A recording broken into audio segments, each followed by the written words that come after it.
Hello guys and welcome back po sa Tarot Page Philippines. So sa video na to po, gawin natin ang weekly horoscope for October 28 to November 3 para po sa may mga sun, moon at rising sign na Pisces. So kung bago kayo sa channel, please click the subscribe button, bell notification and give this video a like.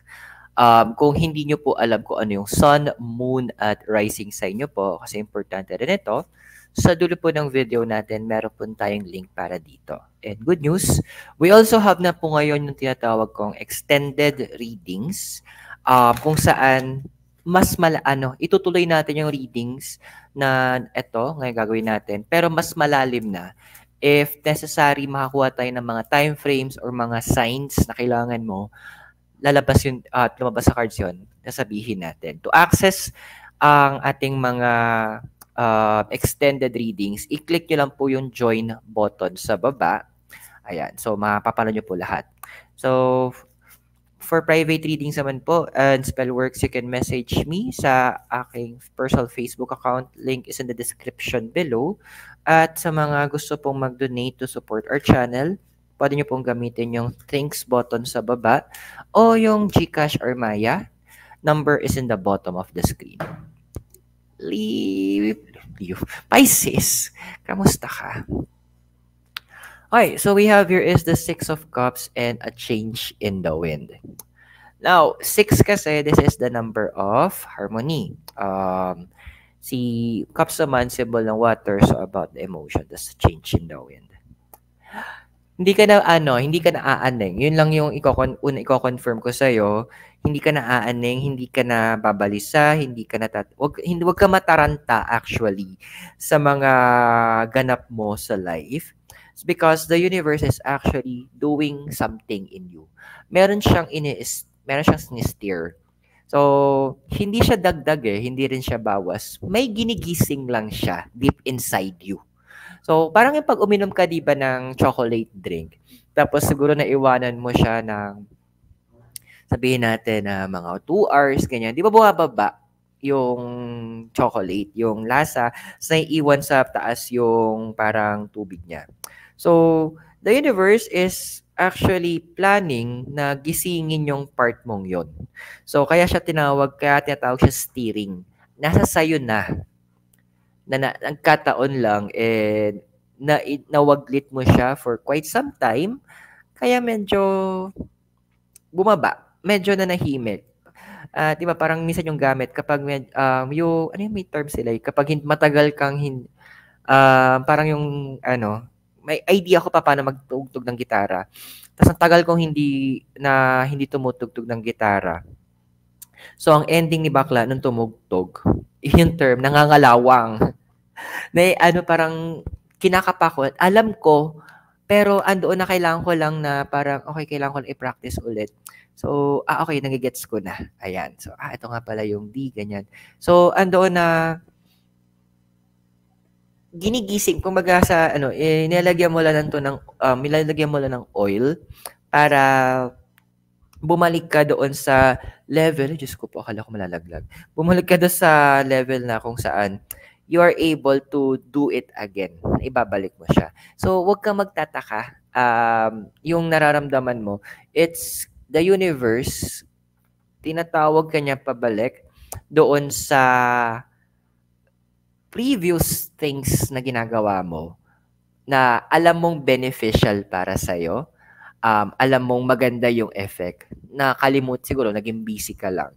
So, ano ba yung mga possible examples? Sabihin natin, before, mahilig kang magsulat ng diary. Yan.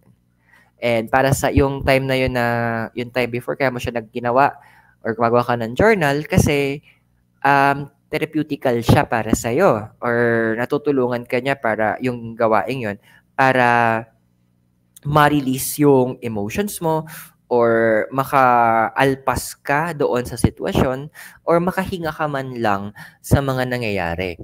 So this is a call to go back sa yung naramdaman mo na parang meron kang gustong gawin hindi mo alam or naaligaga ka. Yun. Ginigising lang ng universe yung diwa mong natutulog. Kasi that is a part of you na sabihin lang natin kailangan mo ulit bigyan ng tamang atensyon at tamang tamang panahon. Give up. Kumbaga, the old you na maganda yung effect, medyo maghihilo ka ulit sa kanya. But what's crossing you? Okay. So, yung crossing mo kasi dito is the tower tsaka here and now.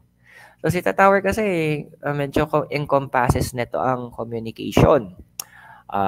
Siguro naman yung kung nabanggit ko na yung possible history, sabi ng mga ibang historians sa tarot, based to doon sa Story ni Babel. Sa Genesis chapter 6 yata yun, or 8. Yun yung time na nagtatayo yung mga tore ng tao kasi gusto nila maging mas mataas sa kay Yahweh. So, nung nakita ng Diyos, ginawa niya, ginulo niya yung language ng mga tao. Kaya nagkaiba-iba tayo ng may mga iba't ibang lengguwahe na tayo sa mundong ibabaw. Now, here and now. Alam mo, wag mong hayaan na mag-overreact ka. Wag mong hayaan na madala ka doon sa mga situation. Ang pinapaalala sa'yo ng cards dito, especially ni Here and Now, advice niya sa'yo, take time. Wag mong madaliin yung sarili mo. Well, totoo lang naman din, madalas kapag minamadali natin ang isang bagay, mas prone tayo sa mali. Kasi nagkakaroon tayo ng instance na medyo sinasacrifice natin pa unti-unti yung quality. Yung tipong, yung sabi ng cut corners. Kaya sa mga nagtrabaho sa BPO, yung mga naging na-handle kong tao, ang lagi kong tina-target muna is about quality. Kasi may mga metrics yan eh. So, yung mga iba, yung basic metrics, of course, quality, AHT, which is the average handling time, kung gaano kabilis mo natatapos yung call, attendance, adherence, ayan. Attendance and of course, adherence to the schedules. 4 kasi yung sa amin nun eh. So, sabi ko, yung attendance, adherence, control nyo yan. Kasi it's a reflection of your attitude. Ngayon, yung dalawa, pag-aaralan nyo, AHT and quality. But I always want them to focus sa quality. Kasi once nakuha mo na yung process, once nagawa mo yung tama, mas buwi at nasasanay ka, yung ginagawa mo yun, ginagawa mo yung tama, and kumbaga ando na naging part na ng routine mo, nagiging madali, bumibilis ka. So, andoon na yung speed mo is susunod siya. Ang maganda nun, you are doing it quickly, you're doing it fast, but at the same time, you're doing it with quality. So, yun yung reminder sa'yo na huwag mong tarantahin yung sarili mo na tapusin or gawin itong mga bagay na to. Siguro doon na breathe in, take us, kung karoon ka ng malalim na hinga, tapos hold mula sa ilong, tapos hold mo siya siguro mga 3 or between 3 or 5 seconds. Then, dahan-dahan mo siyang ibubugas sa bibig. Control mo na, inhale, hold it. Yan, kung narinig mo. It's controlled, ang tawag doon controlled breathing. It's a way, gano'n yung minsan yung breathing sa mga meditation. So, makakatulong yun para mapakalma mo yung sarili mo. Kasi, ang daming, nasa point of, nasa taranta moment, karamihan sa inyo. Which is, it's not a nice place to be in. Kasi nga pag taranta, pustahan tayo, ang daming maling mangyayari. So, kalma lang. I-absorb, ilagay mo yung sarili mo in the present. Huwag mo masyadong i-frustrate yung sarili mo sa about the future, yung mga gagawin. Kalma. Then, kapag nakakalma mo na, mas madali ka na makapag-isip, makapag-strategize kung paano mo gagawin yung mga kailangan mong gawin. Ano ba yung desire mo? So, we have here is the Page of Wands and Soulmate. So, this is a younger female energy about the passions and soulmate. Alam mo, walang masama na from time to time, mag-isa tayo or andoon na iniiwanan natin yung mga tao sa paligid natin. There's nothing wrong with that. Actually, it is healthy Kasi nagkakaroon ka ng moment for yourself, nagbibigay ka ng moment para sa sarili mo.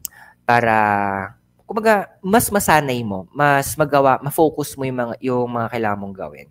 Kasi, di ba, may mga bagay na mas madali mong natatapos kapag walang nangingialam or wala kang kasama or wala kang kahalubilo kasi wala mangungulit sa'yo. Andun na kaya mong i-focus yung sarili mo. So, if you are struggling para makapag-focus ka ngayon, kasi yun yung medyo nakikita ko na kailangan mong gawin sa base ito sa first few cards. Kung kailangan mo lumayo, layo ka muna. Ewan kung pwede mong gawin or gusto mong gawin or kaya mong gawin. Before, hindi ako makapag-meditate noon ng maayos. Kasi maingay yung kapitbahay, sa Quezon City pa ako. So, ang gulo. Gusto ko sana mag-work tas mag-record ng mga videos. You know what I did?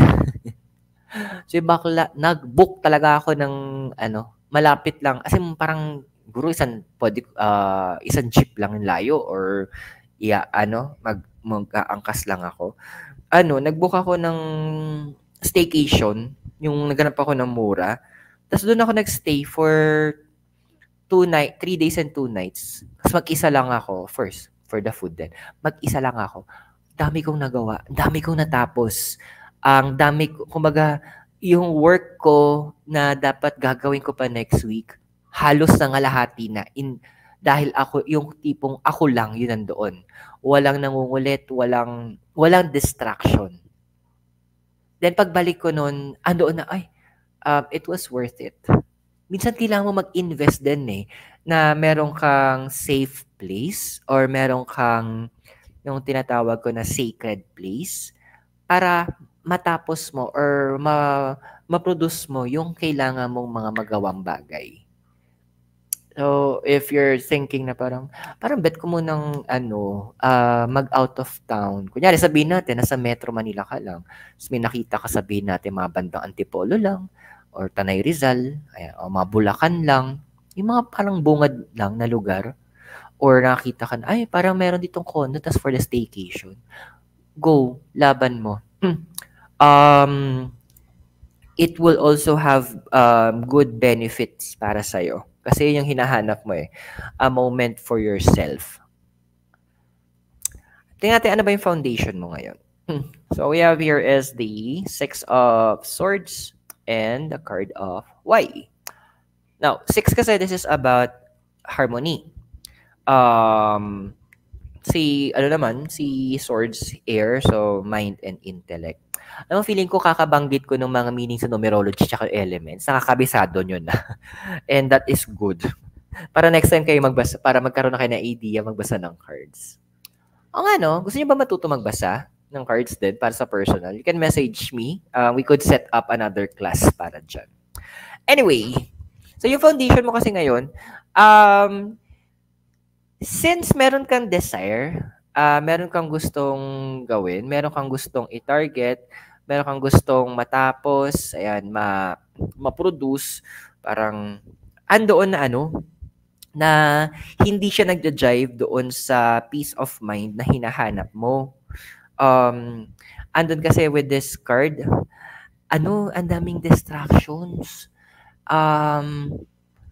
Yung iba sa inyo parang you wanted to give time for prayer or siguro meditation para ma-address nyo yung spiritual needs nyo. Nahihirapan kayong gawin. Kasi andoon na people, yung mga sa paligid mo, people are trying to get your attention.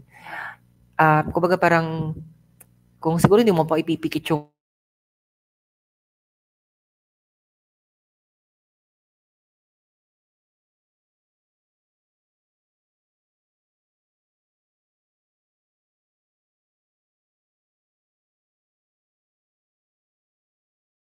nila. Hindi mo actually kailangan mag-explain kasi yung balak mo to take care of your spiritual well-being. It is a necessity, at karapatan mo yun. Kasi remember, di ba? Body, soul, spirit tayo. So, para at least, kapag na-refresh mo, kasi, ito yung maganda dito napansin ko. Kapag yung spiritual side mo is na-refresh mo, nabigyan mo ng tamang atensyon, it helps to give peace. Nagbibigay siya ng kapayapaan, yung inner peace sa soul mo, sa emotions mo, which is kasi emotions part ng soul. So, andun yung emotions mo, since clear siya, since at peace siya, nagkakaroon siya ng positive effect naman sa pag-iisip mo.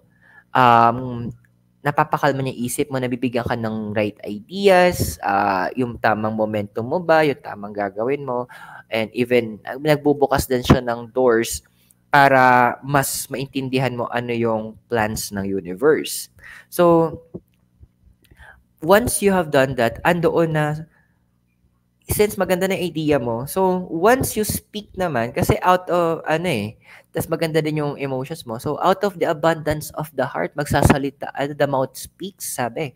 So, your mind will use your tongue para makapagsalita ka. And yung mga lalabas sa mabibig mo, they will be full of life. Diba? Ang galing. Connected siya sa law of attraction.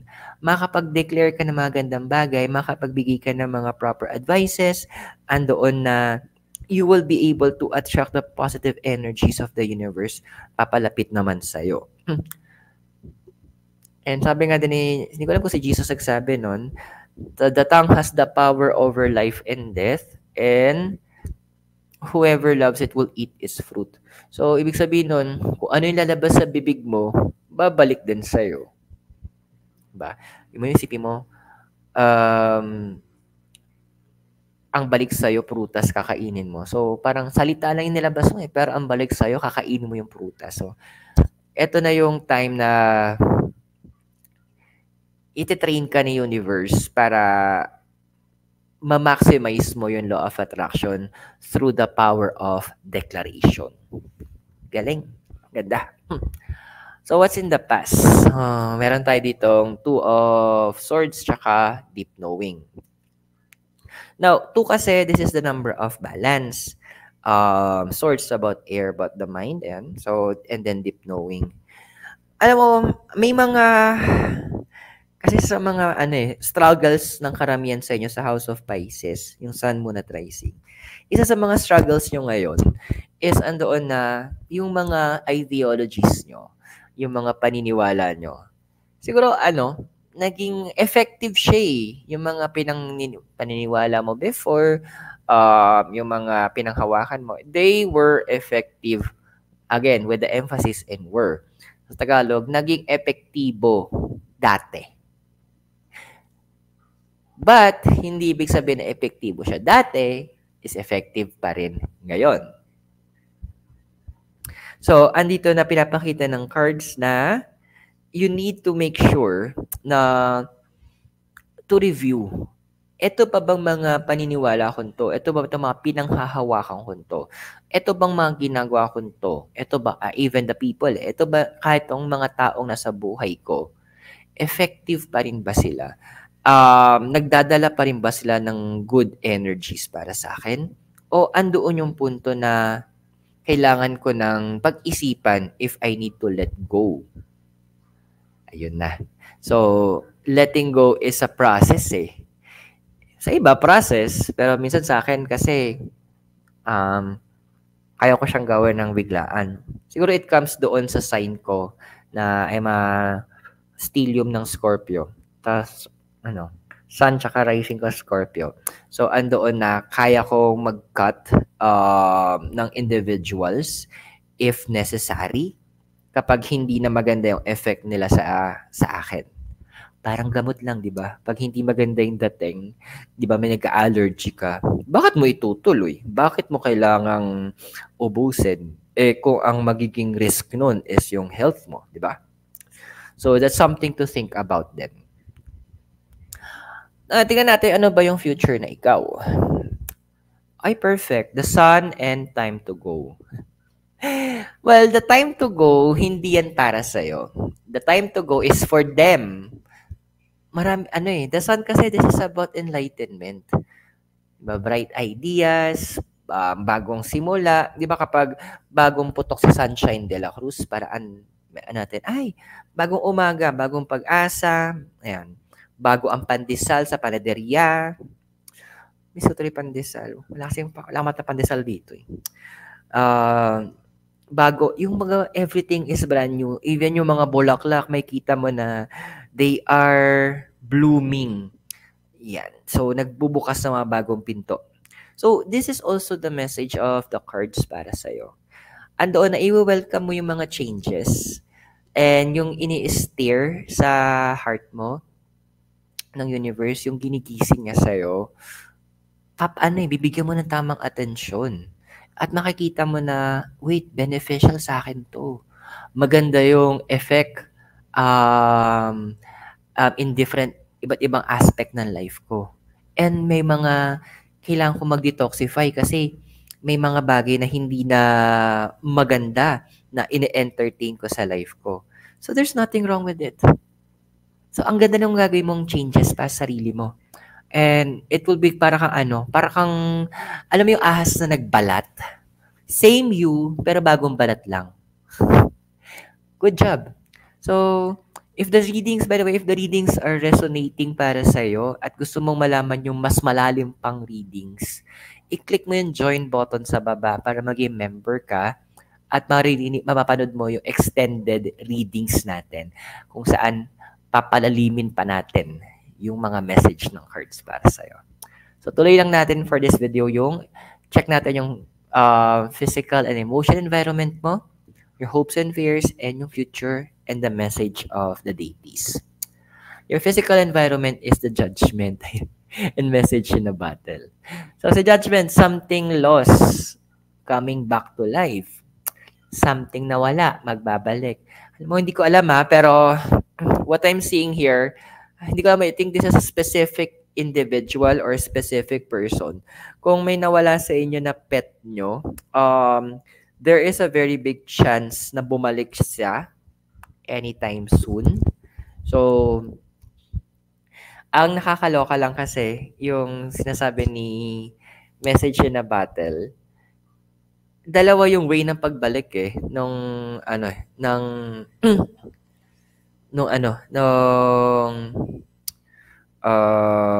pet monto.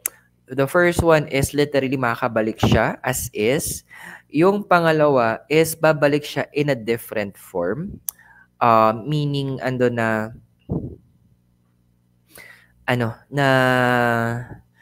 may mga ganong eksena na naranasan ko siya, yung tipong yung pusa na wala, tapos hindi na namin alam kung ano nangyari sa kanya, pero may pusang bumalik, halos kamukha niya, tapos halos kaugali niya. Napansin namin na, oh my gosh, parang yung pusa ko to dati. So, same thing din naman, it will also apply doon sa life mo. May mga, sabihin lang natin na nawawalang mga nilalang sa life mo. Medyo magbabalikan sila. But the thing is, yung pagbalik ng mga taong ito, andoon na iba yung magiging approach. So, andoon din na lumalabas sa cards na to,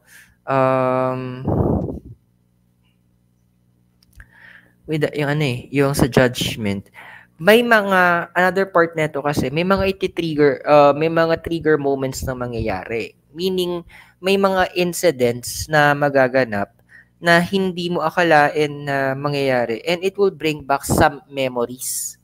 Etong memories na to yung makakatulong para sa iyo para mas magkaroon ka ng realization who yung mga tao na hindi na nagsaserve ng nagbibigay ng magandang energy sa'yo.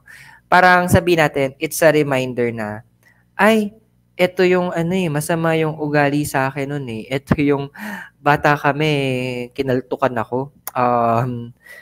Or sinaktan niya ako. So as in refreshing of memories ang gagawin because of certain incidents, and that will help you para makapag-decide ka what will be your next step towards handling those people. Your emotional environment, is the Knight of Pentacles and Go the Distance. Well, we have here talaga, makakita ko dito na may mga iba sa inyo will be deciding na medyo ilayo yung sarili physically from a lot of people at andoon na talagang magsa-solo mode muna kayo. Andoon na may mga iba taga sa inyo aalis para magkaroon ng tinatawag na breather, para makahinga-hinga muna mula sa lahat ng pressures, sa lahat ng mga drama, hindi nga dilemma, drama ng mga tao kasi na-absorb mo. Siguro it's part of you being a Pisces na na-absorb mo masyado yung emotions. Kasi nga, sa lahat ng mga water signs, ikaw ba naman yung isda, malamang lublob ka talaga sa tubig. And since water is the representation of emotion, andoon na naa-absorb mo, nadadala ka. Actually, sorry sa term ha, i-correct ko yung sarili ko. Hindi ka nadadala, nagpapadala ka. So, andito na pinapaalala ng card sa'yo, you need to, yung isolation na gagawin mo, it will help na mas matutunan mo paano mo makokontrol yung sarili mong emotions. Kung paano mo mabibigyan ng tamang guidance yung sarili mo. So, yung iba sa inyo magde-detach din from other people emotionally. Kasi nga, nakaka-overwhelm na sila. Parang nakakalunod na. Lahat na lang puro, alam mo yun, ano ka ba, sumbungan ng bayan? Ganyan. Sa'yo sinasabi halos lahat ng problema. So, nakakaloka pa. Yung iba sa inyo, ang nangyayari, kunyari ganito, kukwento ko sa yung problema ko again, sabihin natin kay best friend ko. Tapos, to si best friend ko, magkukwento din sa'yo about sa akin. So, alam mo yung parang, ano ba to? Nagkakaumpugan ng ba to? And, of course, ayaw mo naman maging bias, ayaw mo din naman manakit, and ayaw mo din naman na sirain yung tiwala namin na sa'yo kami nag-confide. So, andoon, nakikimkim mo siya. So, ending, ikaw tuloy yung nahihirapan. Kaya ayaw ko magtataka kapag magdi-detoxify ka ng very light, hindi lang very light, ng very much, at very soon na magde-detach ka pa. Tingnan natin yung hopes and fears mo. So, meron tayong 5 of Swords tsaka fork in the road. So, magti-team song muna tayong pusong bato. Gagamitin natin yung linya ng learning to love yourself. It is the greatest love of all. Actually, okay lang. Wala namang masama. That is good stuff yan. Magandang gawin. Kasi, ayun nga, nakakaloka lang yung mga nilalang na nasa paligid mo kasi ang dami ito kasi yung 5 actions to tapos mind, intellect. So andoon talaga magse-set ka ng plan na parang ay, ang gulo nyo kasama. Kaya natawa ako kasi meron iba dito na parang ang gagawin nyo kasi medyo low sa budget, yung tipong ay may malapit na park or magmo-mall muna ako ganyan. Actually, suggest ko wag sa mall hangga't maaari. Kung medyo low budget, punta ka sa park. Mas suggest ko na connect with Mother Nature, kay Mother. So, hayaan mo na yung healing energy niya ang tumulong sa'yo.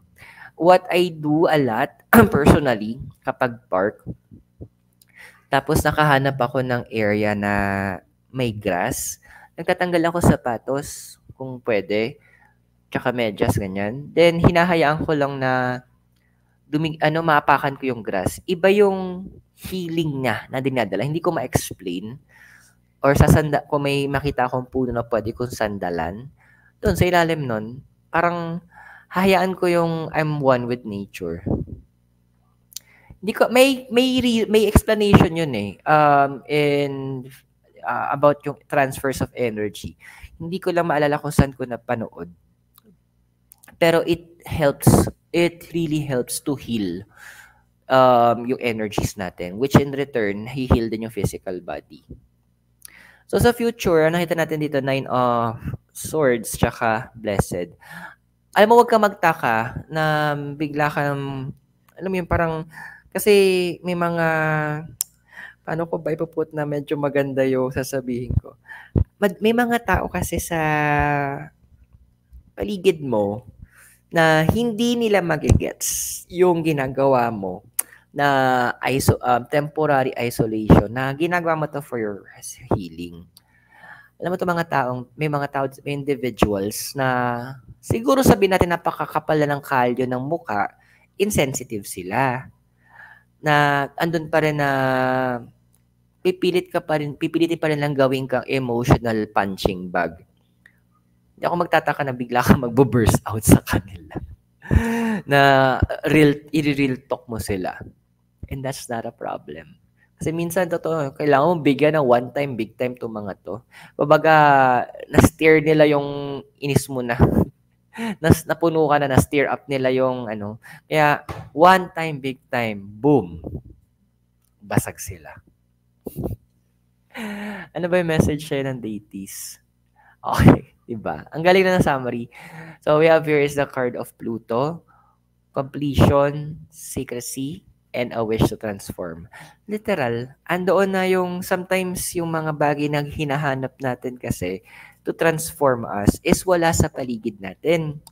Wala din sa mga tao, wala din sa mga kung saan-saan. Usually, mas madalas yan, we have it already inside of us. That power na kailangan mo, that strength, yung inspiration, sa'yo na yun eh. It's deep inside you. Minsan kailangan mo lang balikan yung past.